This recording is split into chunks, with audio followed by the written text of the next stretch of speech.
Apocalipse, capítulo de número 2, versículo 20. Nós vamos caminhar do 20 até o 29 nessa noite. Diz a palavra do Senhor: tenho, porém, contra ti o tolerares que essa mulher Jezabel, que a si mesma se declara profetisa, não somente ensine, mas ainda seduza os meus servos a praticarem a prostituição e a comerem coisas sacrificadas aos ídolos. Dê-lhe tempo para que se arrependesse.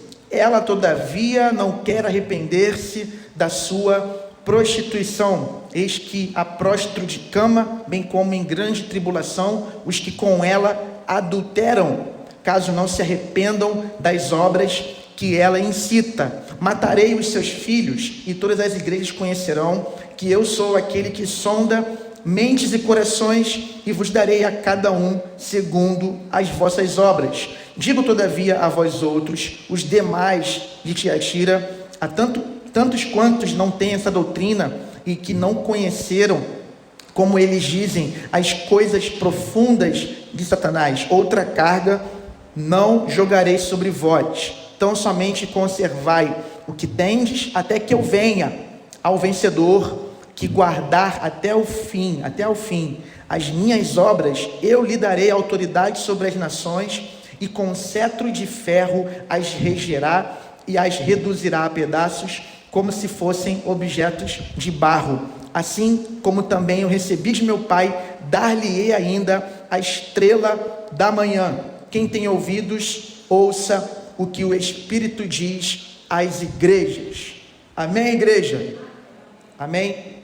Vamos então caminhar para finalizar com essa quinta mensagem sobre o que Jesus teve a comunicar por revelação à igreja em Tiatira. Bom, é importante lembrar que essas cartas, elas estão endereçadas a igrejas que estavam abertas naquele tempo, e eram igrejas que viviam ali na Ásia Menor. Então são 7 igrejas. Aqui nós não temos a igreja de Colossos, que também ficava na Ásia Menor. E há também uma outra cidade que não está aqui, mas são 7 igrejas. É importante nós entendermos uma coisa: Apocalipse é um livro profético, é uma profecia, é um livro que traz revelações. Portanto, tem muita coisa que tem aí uma mensagem nas entrelinhas. Por exemplo, essa ideia dos 7. O número 7, na língua hebraica, que é uma língua espiritual, é o número da plenitude, daquilo que é completo. Então você pode entender que quando Jesus endereça as 7 igrejas, ele está endereçando ao número total das igrejas de Jesus em toda a história. E aí você percebe que nesse versículo 20, que nós lemos, que na semana passada a gente tratou profundamente aqui sobre quem é essa Jezabel, né? Uma liderança que se levantou na igreja sem a legitimidade, não pelo fato de ser mulher, mas pelo fato de não trazer o ensino verdadeiro. Porque a legitimidade de uma liderança não está ligada a nome, a gênero, a nada disso, mas sim a qualidade daquilo que se ensina, a verdade daquilo que se ensina. Mulheres ensinam, mulheres podem pregar a palavra, evangelizam, podem liderar em ministérios da nossa igreja, mas as mulheres precisam liderar dentro daquilo que a palavra estabelece, e essa mulher não fazia isso. Ela levava, ela incitava, ela influenciava para que as pessoas vivessem uma cultura de pecado. Nós tratamos disso. Você pode ouvir, caso você não ouviu, ouça a mensagem da semana passada, porque o problema dessa mulher e do que estava acontecendo com essa igreja era justamente essa cultura de pecado crescer dentro da igreja, ou seja, uma igreja que estava adoecendo aos poucos. Haviam ali as pessoas que estavam crescendo, avançando na fé, no amor, no serviço, na perseverança, mas em contrapartida havia um número de pessoas que estavam ali sendo influenciadas, e alguns que já estavam em acordo de viver uma outra verdade, uma outra cultura. E aí, você vê no versículo 21, que Jesus está dizendo assim: dê-lhe tempo para que se arrependesse. Ela, todavia, não quer arrepender-se da sua prostituição. A palavra prostituição aqui no grego é porneia. Porneia está ligada a relações sexuais ilícitas, todas elas. Sejam sexo fora do casamento, antes do casamento, sexo homossexual entre homens ou entre mulheres, aquilo que a gente chama de lesbianismo, ou qualquer outra variação de sexo que não seja o casamento, no casamento, que é o casamento bíblico estabelecido pela palavra desde Gênesis, onde o casamento bíblico é entre um homem e uma mulher. Você tem aqui uma cultura de promiscuidade, de prostituição, de práticas sexuais ilícitas, e isso não era corrigido na igreja. Jesus fala: eu dei tempo. Ele confrontou o pecado dessa mulher. Jesus repreendeu essa mulher. Ele está dizendo assim: eu não estou dando tempo agora, eu já dei tempo. Eu já usei o pastor, eu já usei irmãos ali para anunciar a ela: olha, querida, não faça assim. Então esse texto mostra para nós, essa parte agora aqui do texto mostra para nós a importância da disciplina eclesiástica bíblica. A disciplina bíblica, a disciplina da igreja, começa no púlpito. Toda vez que o pastor, na autoridade de Cristo, dirigido pelo Espírito, confronta algum pecado, ou anuncia uma palavra de repreensão contra a prática do pecado, não quer dizer que o pastor conhece a realidade das pessoas, porque eu não conheço mesmo. Eu não convivo, eu não tenho como conhecer o que está no coração.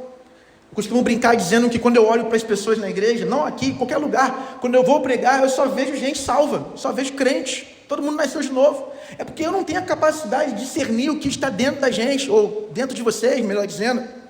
Mas me cabe, ou cabe a quem é comprometido com o evangelho, muitas vezes, anunciar um evangelho que vem na contramão daquilo que é a doença que o evangelho veio curar, que é o pecado.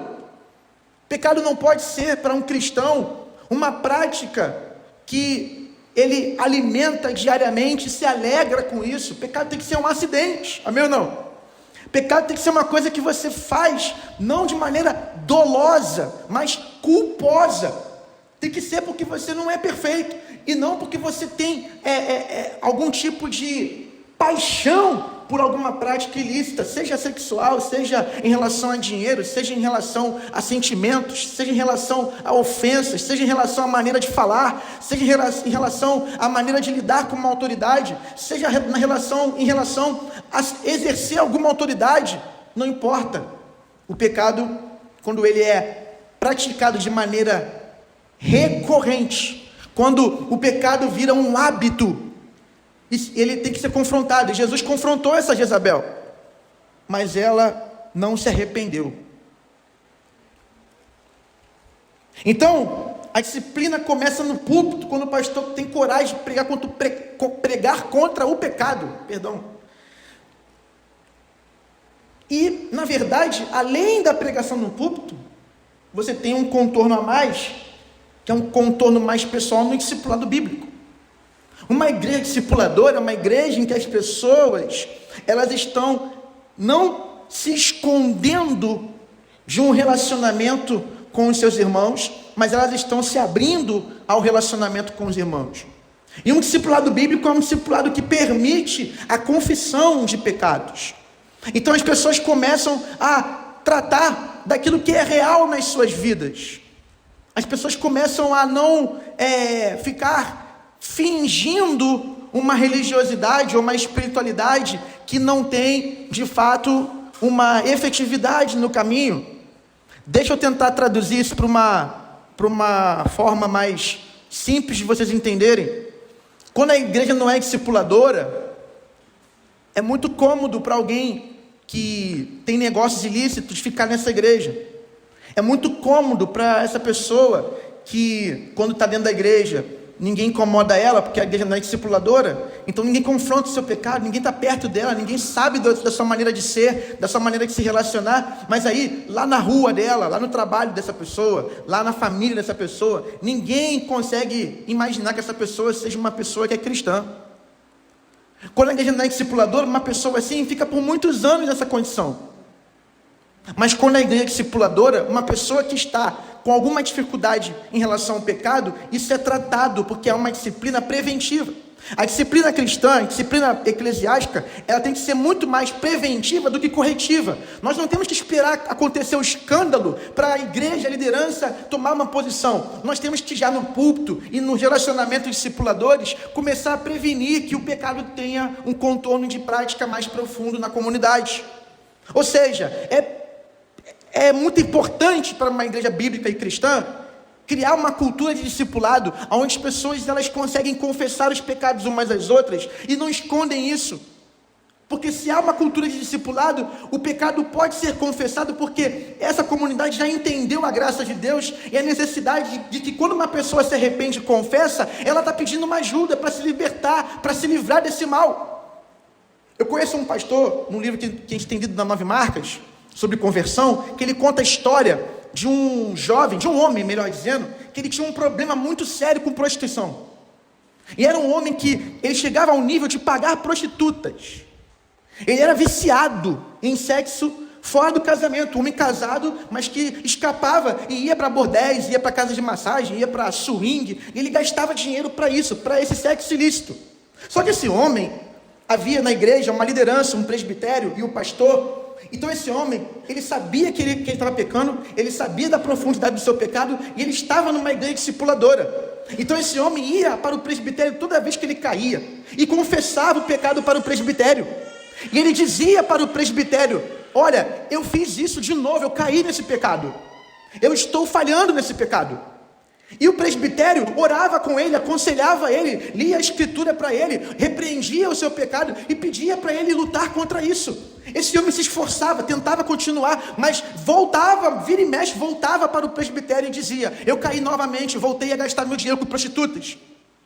Mas o curioso, irmãos, é que essa igreja tinha uma cultura de discipulado tão forte, porque os presbíteros e pastores percebiam uma coisa: olha, é muito melhor a gente ouvir uma confissão e acolher uma pessoa que entende que está pecando e está lutando contra esse pecado, do que a gente ter muitas pessoas na igreja que estão vivendo coisas que ninguém sabe, mas elas não vão confessar. Por isso mesmo, a gente vai ficando nesse teatro espiritual que é uma igreja local.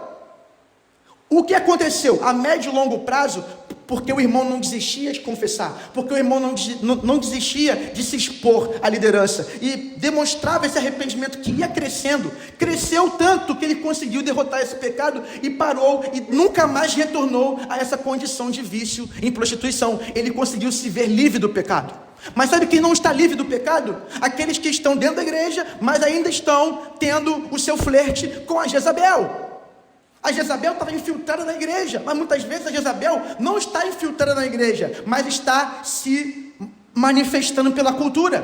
A Jezabel está te levando para o celular, está te levando para a pornografia no celular, está te levando para o vício em bebida, e muitas vezes a pessoa está vivendo aquela vida dupla.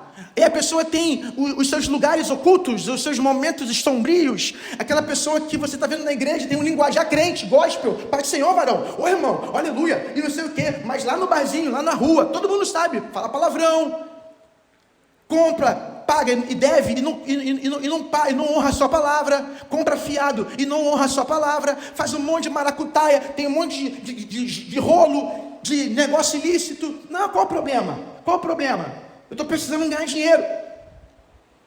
Numa igreja que não tem cultura de discipulado, sabe o que vai acontecer? Essa pessoa vai ficar anos e anos e anos. Só que assim, irmão, pecado não confessado, sabe o que significa isso? Uma demonstração de que essa pessoa não entendeu o evangelho, não nasceu de novo. Porque quem nasceu de novo entendeu que a graça é maior do que o pecado. Portanto, quando alguém peca, diz a palavra, eu citei aqui recentemente, semana passada: filhinhos, não pequeis, mas se pecardes, tendes um advogado junto ao Pai, Jesus Cristo, o justo. A palavra é: não erreis, não pequeis, mas caso você caia no pecado, você tem advogado. Mesmo texto que é 1 João capítulo 2, no capítulo 1, versículo 9, vai dizer para nós o quê? Se confessardes os vossos pecados, Ele é fiel e justo para vos perdoar os pecados e vos purificar de toda injustiça. Mas tem que confessar. Amém ou não, igreja? O problema é que quando uma igreja não tem disciplina eclesiástica, bíblica, ela não tem nem no púlpito a pregação contra o pecado. Porque Irmão, eu vou falar para vocês, eu falei e vou repetir, o melhor para mim, para minha popularidade, para eu poder ganhar a simpatia da igreja, é não falar de pecado. A melhor coisa para mim aqui, para eu poder se tornar uma pessoa mais agradável, é justamente pregar sobre prosperidade, pregar sobre as bênçãos. Quem não precisa de um milagre nessa semana? Quem não está precisando de um livramento, de uma porta aberta? Quem não está precisando de cura? Quem não está precisando de uma resposta? Quantas pessoas que entram na igreja buscando essas coisas que são importantes? Mas o que é mais importante, irmão? Você receber algo de Deus ou você ter mais profundidade nessa intimidade com esse Deus e entender nele que mesmo que você não tenha nada, na abundância, na fartura ou na escassez, tudo posso naquele que me fortalece. Paulo declarou isso aos Filipenses capítulo 4, eu sei ter abundância, eu sei estar na escassez, eu sei o que é passar fome, eu sei o que é comer muito bem, não importa as circunstâncias, eu posso todas as coisas naquele que me fortalece. Essa é uma visão do Evangelho, a visão de que o meu Deus, Ele vai suprir as minhas necessidades, a visão de que quando eu vivo fidelidade a Deus, mesmo que eu passe por muitas angústias e sofrimentos, Ele continua comigo, nada vai me faltar se o Senhor é meu pastor. Se o Senhor é o meu pastor, aquilo que eu não tenho, eu não preciso desejar. Repete comigo assim, se o Senhor é o meu pastor, aquilo que eu não tenho, eu não preciso desejar. Amém, igreja? Se você não tem, se Ele é teu pastor, você não precisa agora. Mas se Ele é o teu pastor, você sempre vai ter tudo que você precisa. Ele nunca vai deixar faltar. Só que uma igreja, para ela poder ser bíblica, no sentido da disciplina, ela tem que ouvir a voz do Senhor e obedecer. O Senhor está falando para a igreja em Tiatira, olha só, essa mulher, eu já dei tempo para ela se arrepender, ela não se arrependeu.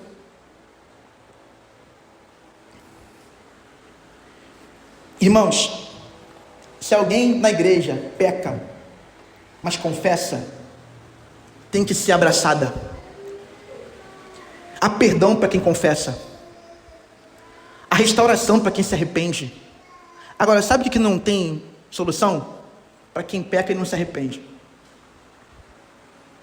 Para quem peca e ao invés de confessar, para deixar, ao invés de se arrepender, fica ocultando. Por que as igrejas estão doentes? Porque o pecado é como um câncer. O câncer, ele não surge com 7 centímetros do nada. O câncer começa com milímetros. É uma coisa que às vezes tu não tem nem sintoma, tu não sabe. Às vezes tu descobre um problema num exame de rotina. A minha mãe, em 2000, ela foi colocar a mão no seio e sentiu um caroço. Mas nem sempre você sente um caroço para você perceber um tumor. O pecado é assim, ele é um negocinho de milímetros, mas que se você não trata em tempo, ele vira um câncer que destrói, faz metástase, mata o corpo inteiro. Não é isso? Há pecados e pecados, mas cada pecado que eu e você praticamos e não confessamos diante de Deus e não deixamos e não buscamos deixar no arrependimento, está afetando todos nós. Aí muitas vezes a gente está na igreja e a gente não percebe como que às vezes o clima na igreja está pesado. Sabe por que muitas vezes o clima está pesado? É porque muitas vezes, irmão, o culto está sendo só aqui dentro. Grava mais uma frasezinha aí que não é de efeito não, mas é verdade. Quem quer vida no culto, tem que praticar o culto na vida. Não adianta só adorar aqui dentro do templo.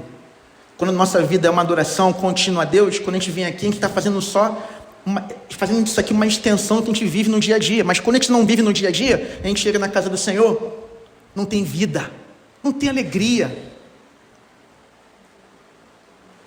Pergunta que eu te faço, meu irmão, eu não sei como é que eu vou fazer para terminar essa mensagem que já era para estar acabando, ó. Mas eu vou dar um jeito de terminar, irmão. Se eu não terminar aqui, eu vou ter que gravar um áudio no grupo da igreja com o resto da mensagem. Irmão, não deu tempo, vou gravar um áudio de 10 minutos aqui para os irmãos ouvirem. Mas vai dar tempo. É porque eu sei que quando eu estou pregando aqui em cima, eu não estou sozinho. O Espírito Santo de Deus me move a falar a palavra de Deus. E eu sei que Ele está mandando eu falar essas coisas aqui. Eu sei que tem tratamento do Espírito. Essa é a disciplina eclesiástica preventiva do púlpito. para que talvez você, ouvindo a voz do Senhor, você confesse e deixe. E sabe o que vai acontecer com você? Você vai se encher da vida do Espírito e a nossa igreja vai crescer em saúde, porque esse clima vai ser melhorado, porque vai haver culto. Irmão, a presença do pecado traz como consequência a ausência da vida do Espírito na nossa vida. Por isso que nós não podemos brincar com isso. Mas essa mulher brincou até demais. Então, irmãos, a disciplina tem que ser amorosa, a disciplina tem que ser preventiva, tem que ser tolerante. Olha o exemplo que eu trouxe para vocês. Eu vi até uns rostos assim. Eu estava vendo nosso estatuto prevê, se uma pessoa cometer um adultério, tem que ser excluído da igreja.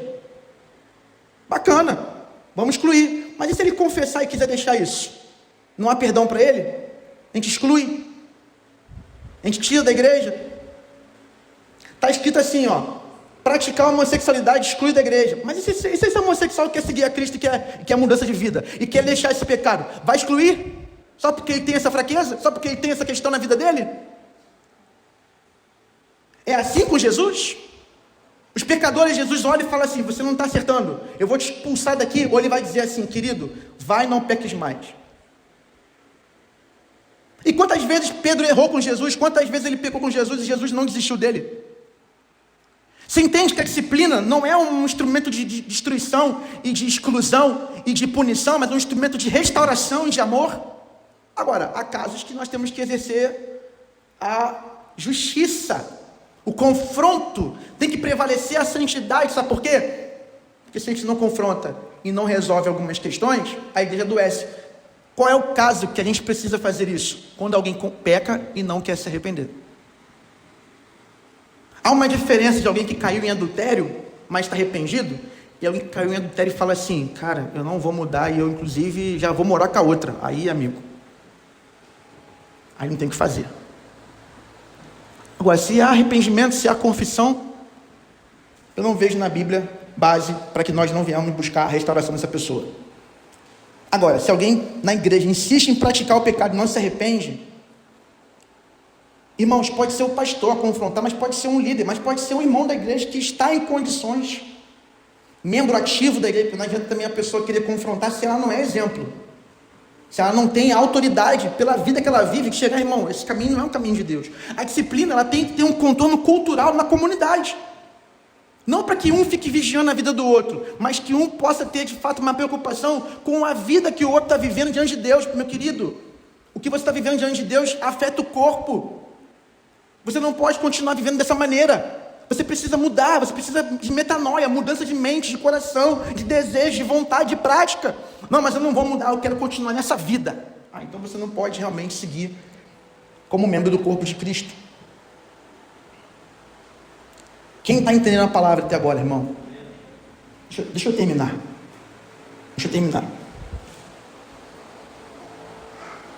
Quando nós falamos de disciplina, você pode depois ler em Mateus 18. Esse é o texto da disciplina eclesiástica. A igreja tem autoridade, mas a disciplina precisa ter como base fundamental o amor. Você não tem que confrontar ninguém se você não ama. Você não tem que confrontar o pecado de ninguém se tu não tem primeiro por essa pessoa misericórdia. Você tem que ter uma predisposição na hora de confrontar, de chegar e dizer: irmão, eu quero muito que você se fortaleça e se arrependa. Jesus está falando isso para Jezabel. Ele está dizendo: eu dei tempo para que se arrependesse, versículo 21, mas ela não quer se arrepender da prostituição. Versículo 22. Por que não houve arrependimento? Por que não houve confissão? Por que não houve decisão de mudança? Porque Jezabel continuou influenciando as pessoas para a porneia, para a prostituição, para a imoralidade, para relacionamentos sexuais ilícitos, para a corrupção moral. Aí Jesus então vai exercer a correção da disciplina eclesiástica, que é o quê? O juízo. Ele vai chegar e vai fazer o quê? Irmãos, versículo 22. Eis que há próstro de cama. Cama aqui no grego tem a ver com sofá ou um local qualquer de descanso. Olha, eu vou deixá-la agora sentadinha ali, mas ao invés de agora ela ficar nessa posição de trabalhar, de liderar, de influenciar, ela vai ficar no banquinho ali, no sofazinho. E ela não vai liderar. E ela não vai ensinar mais. E ela não vai mais ter o destaque que ela tinha. Eu prostro ela de cama. Eu trago invalidez para quem não quer se arrepender. Então tem sofrimentos, irmãos. Escuta o que eu vou te dizer. Tem sofrimentos que são oportunidade para um concerto real com Deus. Mas aí, irmãos, nesse nível, nem pastor tem autoridade para fazer. Isso é tratamento do Senhor. Olha, eu já vi gente, eu tô na igreja desde 5 anos de idade, desde 1990. Estou envolvido com liderança desde os 18 para 19 anos. Estou há uns 20 anos nessa já. Irmão, tem gente que é tão rebelde que o tratamento tem que ser com Jesus. E Jesus vai lá e trata. Só que a gente tem que ter um cuidado nisso aí. Eu sei que esse texto aqui, eu prostro de cama, foi usado por muitos irmãos pentecostais para profetizar o leito. É daqui que vem a ideia do leito, sabia? Você nunca ouviu de ninguém assim, ó, olha o leito. Quem já ouviu esse negócio aí? Então, tem base na Bíblia. Aqui, esse texto aqui. Então a pessoa, achando que tem autoridade, que é profeta ou profetiza, ela vai e profetiza o leito na sua vida. Porque ela acha que está dizendo naquele momento em nome de Jesus. Mas irmão, você não tem nenhuma base na escritura a não ser esse texto, e é o próprio Senhor falando, eu boto de cama. Isso mostra pra gente, irmãos, que muitas vezes a igreja, ela, para ter uma dinâmica do evangelho bíblica, ela vai ter que deixar algumas coisas injustas acontecerem. Não dá pra gente resolver todos os problemas do mundo. Não dá para o pastor resolver todos os problemas e ficar ali, né, como um babá, quem está errando, quem não está errando, para ficar controlando a vida das pessoas. Tem gente que o próprio Deus vai dar conta, o próprio Senhor vai dar conta. Eu só oro, irmão, para que não seja nem eu e nem você. Mas a disciplina do Senhor vai acontecer, seja pela igreja ou seja pelas próprias mãos do Eterno. Que Deus tenha misericórdia de nós. Essa mulher e seus seguidores estavam debaixo dos olhos como chama de fogo de Cristo. E agora ele promete pegar os seus pés como bronze reluzente, como latão. E ele agora vai esmagar, vai lá, ó. Acabou. Bom, Davi uma vez ficou entre ser punido pelos homens, por Satanás ou por Deus. O que ele preferiu? Quem sabe? Por Deus. Ele cria na misericórdia de Deus. O problema, irmão, é que Apocalipse é um texto que aponta para o fim. Lembra que eu falei para os irmãos aqui, 1 Pedro capítulo 4, que o juízo vem primeiro na casa do Senhor? Irmãos, quando o juízo vier na casa do Senhor, horrenda coisa cair nas mãos do Deus vivo. Então é melhor para qualquer pessoa nesse mundo que está ouvindo o Senhor repreender, a melhor coisa é dar ouvidos e falar, eu me arrependo. Não é fazer igual Judas, que deu cabo da sua vida. Fazer igual Pedro, voltar. Bom, versículo 23. Matarei os seus filhos e todas as igrejas conhecerão que eu sou aquele que sonda mentes e corações e vos darei cada um segundo as vossas obras. Versículo 24. Digo todavia a vós outros demais de Tiatira. Ou seja, os filhos aqui são os seguidores de Jezabel. Ele não está matando filhos literalmente. A gente tem que ter um cuidado quando a gente lê a Bíblia, principalmente o Apocalipse, que nem tudo na Bíblia é literal. Jezabel não é literal. Essa cama não é uma cama literal. Essa é uma linguagem. Olha só, eu estou assumindo o comando e você não lidera mais. Você fica agora na cama. Você deitava na cama para se prostituir, agora tu vai deitar na cama para ficar doente, parada, inválida. E eu vou te dar chance de você se recuperar. Mas se você não se recuperar, eu acabo com você. É isso que ele está falando. E ele está falando assim, os filhos eu vou matar, ou seja, eu vou tirar toda a possibilidade de mudança nele. Sabe qual é a pior coisa que Deus pode fazer para nós? O que ele faz em Romanos capítulo 1. entregar a gente às nossas próprias paixões. O pior juízo possível de Deus nesse tempo é Deus nos entregar, falar assim: faz o que você quiser. Quando Ele fizer isso comigo, com você, acabou, cara. E eu vou falar, nesse momento, quando eu leio esse texto, me vem ao coração uma série de pessoas que eu amo, que eu vi o Espírito Santo fluir na vida deles, gente muito usada por Deus, gente que tinha unção de Deus, gente que tinha a graça de Deus, que quando falava, quando cantava, quando ministrava, quando pregava, a unção se manifestava, as pessoas eram tocadas pelo poder do Espírito, eram impactadas com a palavra de Deus, mas gente que agora está na sarjeta mesmo, perdeu o casamento, está no barzinho bebendo, está largado, está destruído. E eu andando na serrinha, o que eu mais vejo por aqui são pessoas que estão vivendo nessas condições, desviado. Já teve na igreja, mas aí, meu irmão,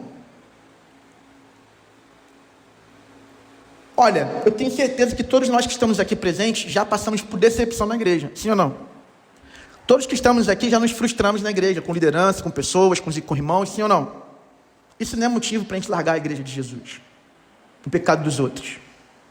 Então essas pessoas, quando estão lá fora, elas estão lá fora porque elas de fato endureceram o coração e não quiseram se arrepender. E o Senhor fala: se arrepende, meu filho, se arrepende. A pessoa ouve a pregação, tem um líder, tem alguém, mas a pessoa não quer mudar. Sabe o que vai acontecer? Um dia Jesus vai falar para você assim: olha, agora é comigo, segue a sua vida. É o pai deixando o filho pródigo ir embora? Amigo, às vezes não tem como voltar. Para terminar, o Senhor Jesus volta para os demais de Tiatira e Ele vai falar uma coisa muito importante que a gente vai destacar aqui, o seguinte, versículo 25: tão somente conservai o que tens até que eu venha. Ou seja, para os fiéis, Jesus tem uma palavra, Ele vai dizer assim: olha, eu não vou colocar uma carga sobre vocês não estão vivendo isso. Essa mensagem não é para todos, é para alguns. Então olha só, continua. Então você está ouvindo essa mensagem hoje: pastor, poxa, eu estou confessando os meus pecados, eu estou buscando a Deus, eu estou caminhando com a igreja, eu estou buscando viver debaixo da liderança, eu estou querendo crescer na palavra, eu estou querendo viver uma vida santa com Deus, eu estou caminhando. O Senhor fala para você nessa noite, que está nessa condição: tão somente conserva isso na sua vida, não perca isso. Aos fiéis nessa noite, aqui não tem a palavra apenas de uma repreensão, a palavra também é uma palavra de encorajamento para aqueles que estão lutando contra o mal, contra o pecado. Continue lutando, continue fiel, porque o momento vai chegar em que eu vou retornar e vou encerrar a maldade, eu vou encerrar a injustiça, e eu vou coroar aqueles que são fiéis. Amém, igreja? Repete comigo assim: eu não posso me cansar. Não, fala alto. Se você está buscando ser fiel, fala alto. Eu não posso me cansar de fazer o bem. Irmão, você está orando? Ora mais. Está lendo a Bíblia? Leia mais. Está servindo na igreja? Sirva mais. Está buscando obedecer? Obedeça mais. Cresça, continue. Vai valer a pena. Ao vencedor, versículo 26 a 29, que guardar até o fim as minhas obras, eu lhe daria autoridade, exousia no grego, governo. Vocês vão reinar, vocês vão triunfar, e eu lhe daria autoridade, e com um cetro de ferro as regerá as nações. Aqui você tem a ideia de reger até mesmo os ímpios, e as reduzirá a pedaços como se fossem objetos de barro. Se você ler em 1 Coríntios capítulo 6, versículo 2 e 3, a igreja estará no juízo das nações. A igreja vai estar ao lado de Jesus julgando as nações. Em Apocalipse capítulo 22, versículo 16, diz assim: eu, Jesus, enviei o meu anjo para vos testificar estas coisas das igrejas. Eu sou a raiz e a geração de Davi, a brilhante estrela da manhã. O texto vai dizer para nós, aqui no final: assim como também recebi de meu Pai, dar-lhe-ei ainda a estrela da manhã. Ou seja, para quem está buscando o Senhor, sabe o que Ele tem mais para te dar? Mais do Senhor. Sabe o que você vai receber no final, por sua fidelidade? O mesmo brilho glorioso que está em Cristo vai brilhar sobre você, sobre todas as nações. É a promessa do Senhor no Evangelho. E eu termino. Eu tinha muita coisa para trazer aqui, mas eu preciso terminar essa noite. Depois eu vou colocar no grupo da igreja os textos que estão aqui, que eu não consegui compartilhar. Gostaria que você lesse na sua casa, que você pegasse. Eu vou fazer um resumo dessa mensagem aqui, desse final, e vou colocar no grupo para os irmãos lerem e serem edificados por aquilo que o Senhor me deu. Mas a gente vai terminar agora. Último texto para a gente poder ler junto. 2 Pedro, capítulo 1, versículo 16 a 19. Deixa eu ler com você esse texto. Pode botar aqui? 2 Pedro, capítulo 1, 16 a 19.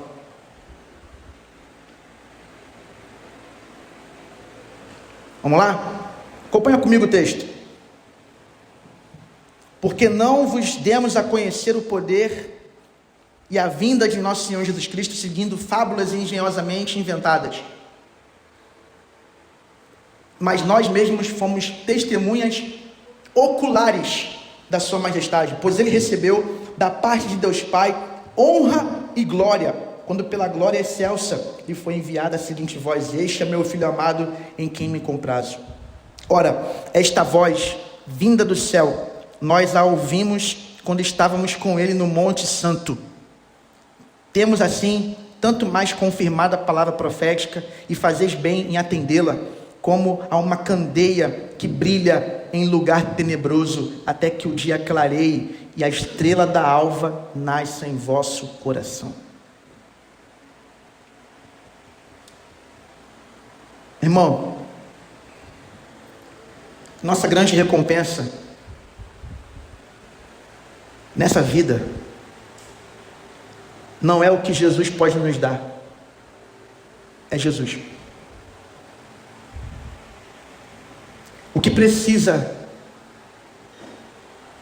aumentar dentro de nós é essa luz, essa estrela, a alva da manhã, tem que brilhar em nós. Quem tem ouvidos, ouça o que o Espírito diz às igrejas. O Espírito Santo fala. O Espírito Santo fala em todas as Escrituras.